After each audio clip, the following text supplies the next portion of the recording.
día volverá.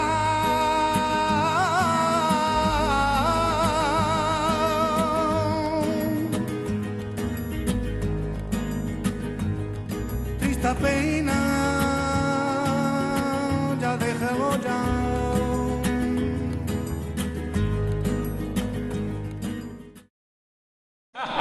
Last question, please. Yeah, hi Frank. I just wanted to mention that the Frank, thank you.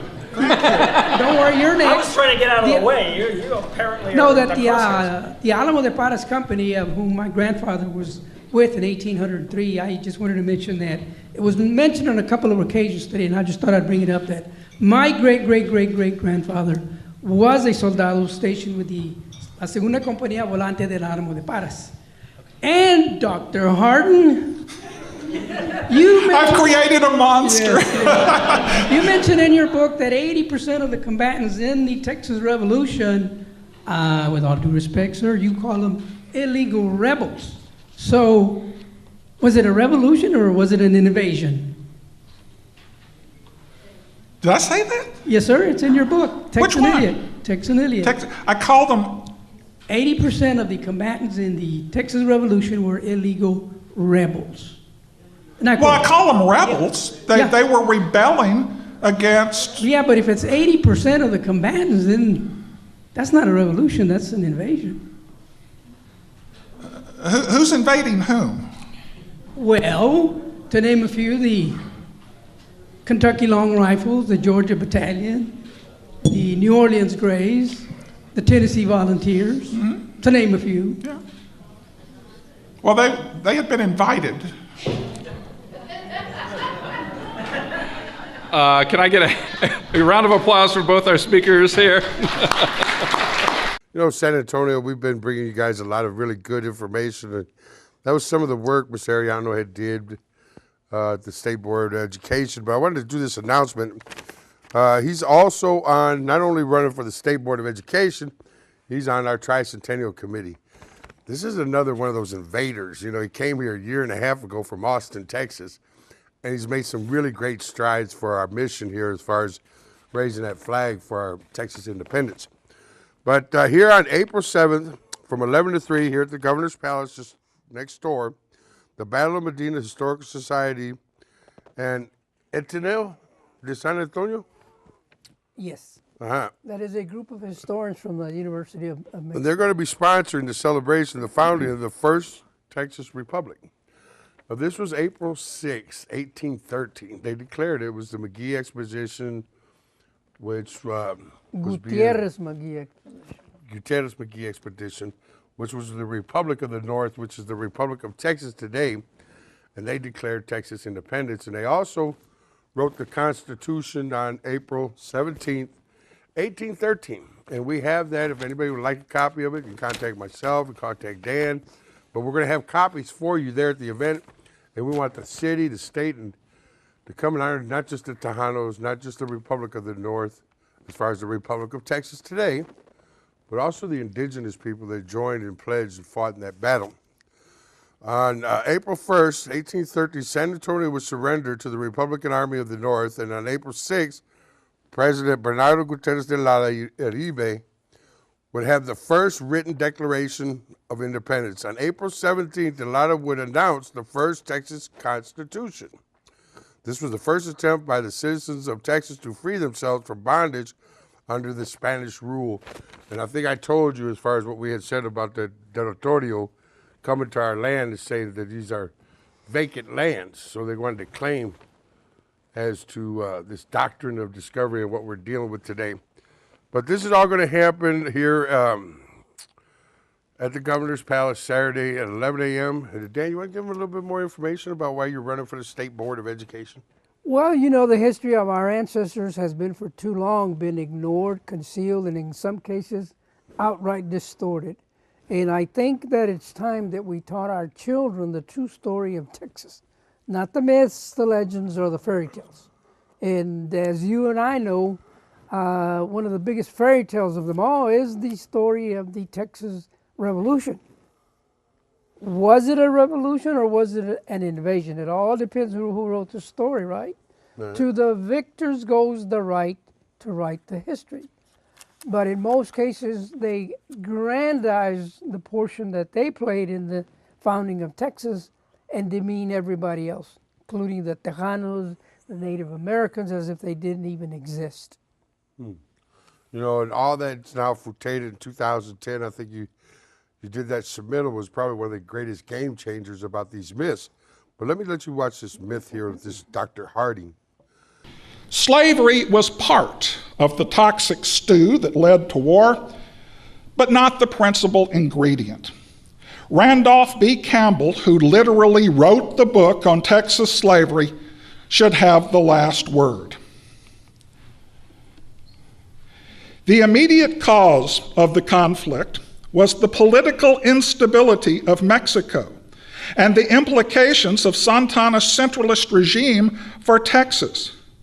Mexico forced the issue in 1835. Well, what's a century among friends, damn it? Not over slavery, but over customs duties and the general defiant attitude of Anglo-Americans in Texas. So there. Quickly. Myth is an inalienable part of the Alamo story. Even if it were possible, efforts to purge the mythic context would prove unwise. As with Washington and the Cherry Tree, Travis and the Line is a homily that conveys a vital lesson. It is part of a shared national experience, and it constitutes a valuable cultural touchstone. It will certainly do children no harm to hear it, and it may even do them some good. Ponder the wisdom of C.S. Lewis. Since it is so likely that children will meet cruel enemies, let them at least have heard of brave knights and heroic courage.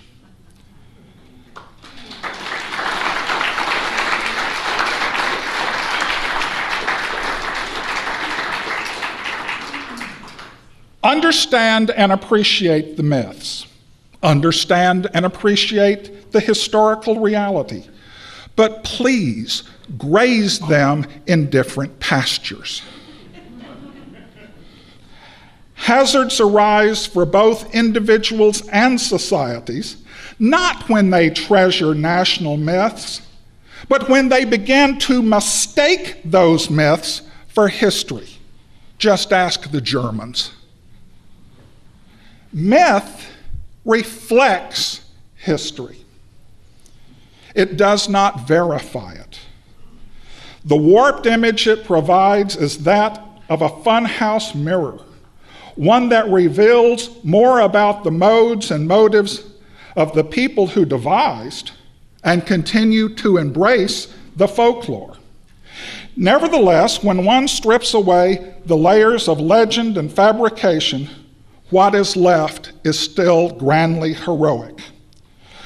Chauvinism may have steered A.B. Lawrence's pen, but he was not wrong. The story of the Alamo is remarkably complex, but at its core, it remains one of honor, virtue, and patriotism. You know, for him to say that as far as what we deal with Germany and not wanting to reference to the 100 million indigenous people that have suffered this genocide against this same governance today even. Yeah, well, see, Dr. Hardin is a Texas history professor.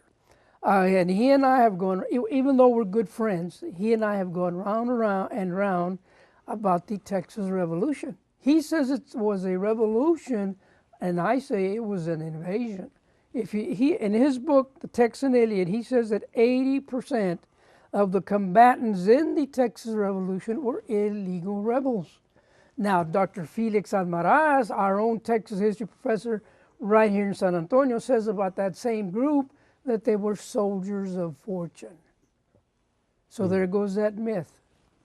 You know, and the soldiers of fortune as far as that period of time, even, you know, when we look back at the books in Saltillo with Mr. Santos, and it showed there that, you know, the 327 surrendering, brought back here to the Plaza de Armas, put in front of a firing squad, or beheaded.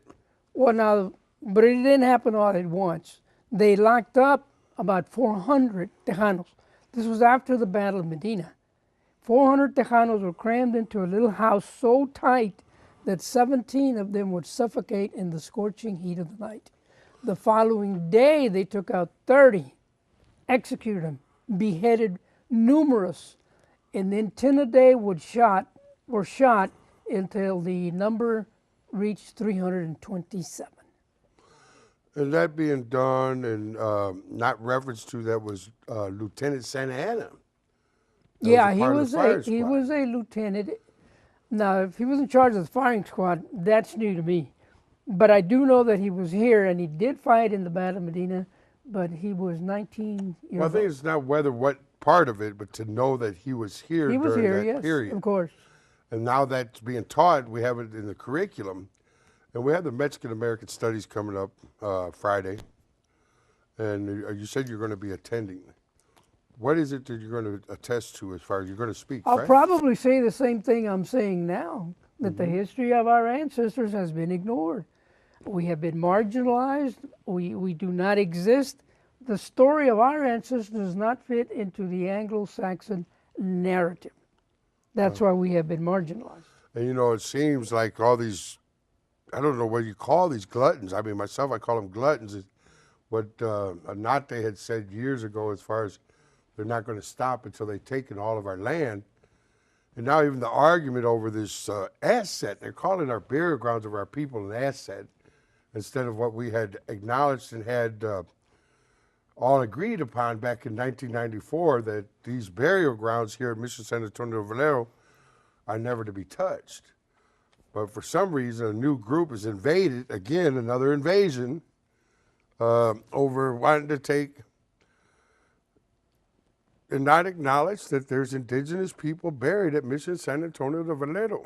And this is why we're bringing this awareness to you and what he's going to be doing here at the State Board of Education. How are we going to get the flag in the air, Dan? Well, my purpose of running for the State Board of Education, a job that pays no salary, it's the principle of the thing. They have ignored our history. But it's not just about history, it's about science, it's about technology, it's about the separation of church and state. All of this is part of the State Board of Education. We've got to keep the religion part out of it because that's what the Constitution says. Now, the Constitution doesn't directly say anything about religion other than the fact that it says that the government will not support one religion over the other. Well, But of that's course, not there's true, though, because but they were- well, there's some people that say that, oh yeah, this is a Christian nation, and that we should have prayers back in school. Okay, but what prayers? The Muslim prayers, the Jewish prayers, the Christian Well, prayers. you remember the big press conference they had, and Well, where are we going to start, and where does it end? well, the Liberty Institute, when they introduced that group, the guy got up and said that we are exceptionists. There's no such thing. Well, I'm saying their press conference, and whether, if not some I've no seen such it. thing. I've been there. I've heard it. American exceptionalists, right? What's so exceptional about a country that imprisons more people of color than any other nation in the world? And what's so exceptional about this country having more mass murderers committed by angry white men? And we just saw Jeff Sessions talk about the sheriffs, you know, even what we said about the Texas Ranger with Austin, and, you know, even Bowie, slave trading, you know, during the transatlantic trade. All of this is now fruitating to where we can get this study and chronologized into the 300 years of this, you know, what you're doing. And, I mean, I love this work you're doing. His guest speakers, let me read a little bit of this here. The speakers are going to be Assistant City Manager Carlos Contreras. This is Jose Daniel, the director of Anita, the Senate. Ateneo. Ateneo. Now, Ateneo. who is this group? It is a group of historians that primarily teach at UNAM. Oh, okay. Then you got Frank de la Tella, Dr. Caroline Castillo. Now, this is the Senator Hector Uribe. Yes. What's his He part is of a this? former senator, and his last name is Uribe. Bernardo Gutierrez de Lara y Uribe. Oh, okay. He is a descendant of the president of the First Republic of And Texas. being a prior senator, is he pushing to get that flag raised there? Well, he's made a lot of suggestions as to how we should go about it, but it takes a lot of effort to get in front of the entire Mexican American caucus. Those are the people that would make the decision. But up till now, they've just been flat on their behinds. And still. And still. And then, of course, you know, the year and a half you've been here, you've seen what the tribes have been dealing with as far as inclusion. And, you know, still not even allowed into sort of the community house massacre continuing. Yes. You know, by not letting us be a part of this governance to governance misgivings, you know, as far as our future here and what these children are going to learn about this and not this myth. You know, well, let me clarify one thing. You earlier challenged me on the fact about that I am speaking on behalf of the Native Americans. The reason that is because I am a Native American. We are Native Americans, even if they're Indians from Mexico, they are native to this continent. So the people, the Indians that came from Mexico became the soldiers. You know, Dolores Huerta came here on December 4th back in 2014, and she had talked about that indigenous root, and it's really important. Let me let you listen to this. Dolores Huerta. I would like to put her back in because we've had a great deal of testimony supporting this individual. Initially, the name was removed because someone said that she was a socialist. We're looking at her character and what she's done and what she did for all the migrant workers and what she's done for all the farm workers. Dolores, who was a co-founder and Secretary-Treasurer of the United Farm Workers of America, she played a major role in the American Civil Rights Movement. This is talking about citizenship and role models, and it becomes problematic to me. I mean, this person's currently alive. When it's brought up 8 weeks ago that is it true that she's currently not just a member, but a board member of the National Democrat Socialist Party? That's not been denied. And I'm going to go so far to say that I'm going to represent characteristics of good American citizenship, and whether you're a socialist or a communist, it fails that definition as a role model. And then I've got another criteria that I use, and I am very reluctant to include persons who are still alive. I mean, by definition of history, you should be dead, because you never know when you might embarrass us later.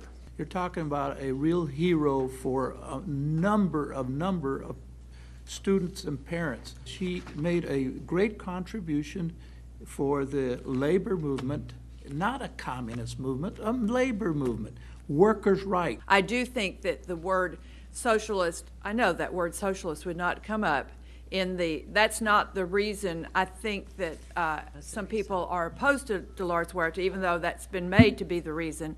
I think that there are other reasons why, and part of it's great appropriateness and some other things that she has been quoted as saying, even of late, that are rather negative, and so I think that a lot of people feel uncomfortable with that. A yes would insert Dolores Huerta. The amendment fails. Vote is 6-9.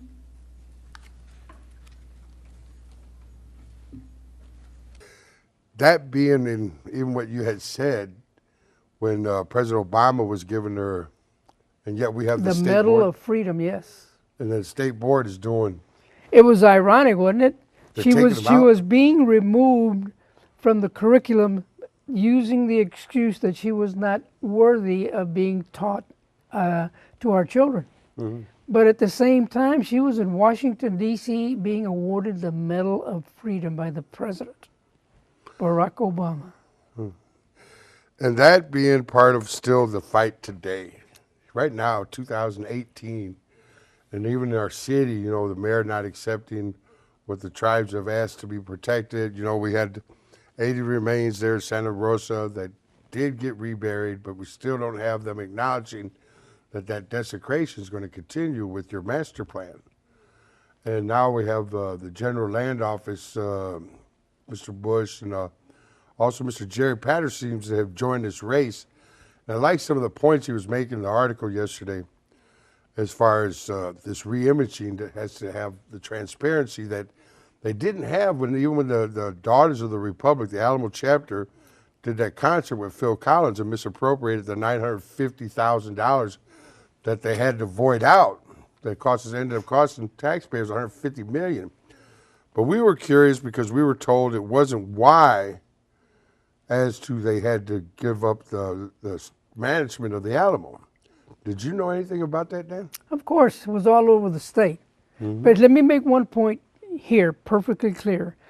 In order to get more sympathy for a cause, now Martin Luther King, Mahatma Gandhi, and Cesar Chavez have already proven that you will have more sympathy for your cause by peaceful demonstration, not by being belligerent. If you're belligerent, like some people that I know here in San Antonio, a lot of it turns off people. Right, and it is counterproductive. That's why we had asked even then in '94, as far as our vision, to raise a monument for the indigenous people that fought and died in the Battle of Medina. Right. That was in '94. We rendered a beautiful monument of the 5 missions carved in stone. Peaceful demonstration. It will draw more sympathy for your cause than being out there and trying to shout somebody down. No, that turns people off. You want to do it diplomatically. Right. And I've seen some people get out there and try to shout out over everyone else, trying to get attention to their cause, and it's being counterproductive. Well, you know, Dan has worked on trying to get this flag. I commend you, I really do. Raised in the air as far as the green flag. It's not 6 flags of Texas. It is 7. They did declare Texas independence. But this is the struggle that you end up having to deal with. And I'm getting to the age, I'm getting too old. You know, I've been under attack for this, you know, since as a principal of '94 and what we try to reference to. How can we not want to tell the deepest root of the city's history as far as indigenous history, even go back to the Clovis period? That's well, our history. actually, there's another project called the Galt Project in Florence, Texas. They have found artifacts there, and it's been going on for over 10 years, that it proves that this area of Texas was occupied, and it's been occupied for over 17,000 years. That's even longer than Clovis. So, you know, really what my point of having Dan here today, this man is running for the State Board of Education. I want you citizens to show your appreciation for someone that has dedicated most of his life to a very just cause for our children to know our history. You know, I had worked then at the State Board of Education. I had submitted the Hispanic Congressional Medal of Honor recipients, and we're trying to work with A&M to create a society for the Hispanic Medal of Honor Society to be acknowledged and to create those exhibits to where what he's done, our children will know. These myths will end here, and what we're trying to do and the work we've done, even working with the group after the Liberty Institute did their exceptionalist to include us in all their history as far as these Judeo-Christians. So I'm going to let you, I'm going to end it with this young lady here who had made a statement to a lot of people that meant a lot to there at Hector P. Garcia's GI Forum Convention here in San Antonio at the Tropicana, again back in 2010. But thank you, and please vote Dan Ariano, Texas State Board of Education. Now we're here today with the National Alliance for Education, speaking on behalf of what the State Board of Education is doing in Austin, Texas. We'll be speaking with members from LULAC, the NAACP, the Texas Indigenous Council, and also the NAACP. I'm speaking with a young lady here from the NAACP, and she'd like to make a statement for us. Yes, as the members of the State Board of Education are opining what to include and exclude from the public school curriculum, the right-wing cabal that dominates the board has cemented in infamy their places in U.S. history as revisionists, distorters of truth, and purveyors of ignorance. Read the New York Times, listen to National Public Radio, watch major network and cable newscasts. They have made Texas the laughingstock of the country. Not only are they deleting or marginalizing the contributions of racial, ethnic, gender, and religious minorities in the history, governance, social studies, and culture subjects in the Texas state curriculum, they are also cleansing the information to be taught to our young people of factual information in the natural and social sciences as well. When our students learn about the origins of man, the emphasis is on creationism, not Darwin. When they are introduced to psychology, they will never hear the name of Sigmund Freud. There will be no Sonia Sotomayor on the Supreme Court, no General Benjamin O. Davis in the discussion of our military history. Thomas Jefferson, with his many accomplishments, will be given little attention because he believed in and had the nerve to coin the phrase, separation of church and state. So then what will our students in Texas be taught? Reaganomics, the moral majority, Newt Gingrich and the contract with America, the moral majority again and the National Rifle Association, and something that they term American exceptionalism. These people are putting a conservative ideological stamp on history and placing Republican political philosophy in the forefront of the classroom experience. In today's globalized economy, how on earth will our next generation be able to compete with educated people in the other 49 states and those from around the world if they do not truly know and understand American history and are unfamiliar with the basic information that everybody else on the planet recognizes as historical and scientific truth? You were at the last meeting on March 10th. How did you feel about the board's reaction towards your statement? Well, they kind of are poker-faced. There's no way to know the way Mr. McElroy and those Cargill and those others are taking it. I don't even know if they were listening to us. It's a good thing that you have to provide them with 35 copies of your testimony, because at least we know that they have it in their hands.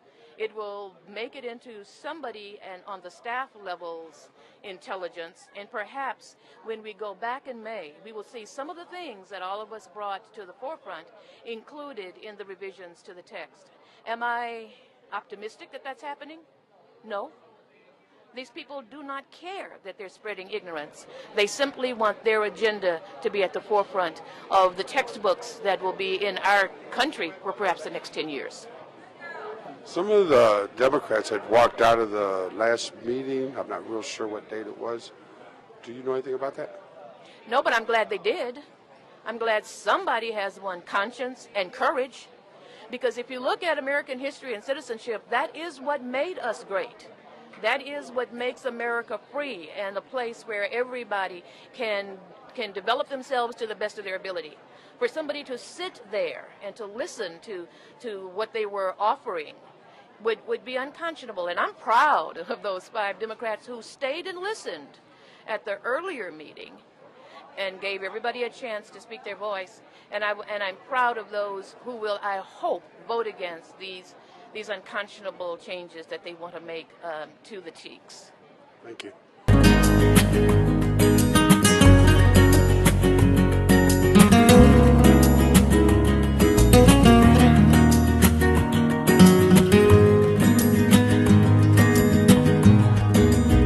Yo sé que un día volverá.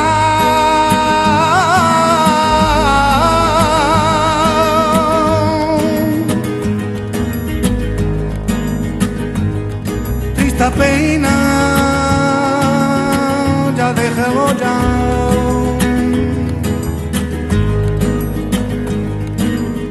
Yo sé que un día volverá.